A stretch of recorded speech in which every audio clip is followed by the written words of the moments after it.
তোমার নাম কি? শাহজাহান আলী। বাড়ি কই? বাড়ি বগুড়া। যাচ্ছ কোন জায়গায়? যেতেছি কাতারে।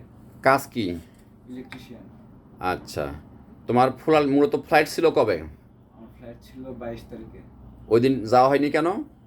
যাওয়া হয় নাই, আমার যে দালাল সুলতান ও পুরো টাকা পরিশোধ করে নাই, যার কারণে আমার ফ্লাইটটা মিস হয়েছে। আগামী ফ্লাইট কবে? 18 তারিখ কয়টায়? সকাল 9:30টায়। আচ্ছা, তোমার কি এখন কি টাকা পরিশোধ করা হয়েছে? আমার জানা মতো এখন পর্যন্ত উনি পুরাটা দেয় নাই, তবে আমারটা আমি পরিশোধ করে দিচ্ছি। টিকিট দিচ্ছে কে এখন? টিকিট আমি নিজে করে দিচ্ছি। আচ্ছা, তুমি কি টিকিট, ভিসা, বিএমইটি সব কিছু পাইছো? জি, সব বুঝে পেয়েছি। আলহামদুলিল্লাহ। এখন আমার যদি টিকিটের কারণে কোনো সমস্যা আল্লাহ না হয়, এই দায়ভার কি আমরা নিব না সুলতান নেবে? এটা সুলতান নেবে। ওকে বাবা, আমরা দোয়া করি ওখানে গিয়ে ভালোভাবে কাজকাম করবা।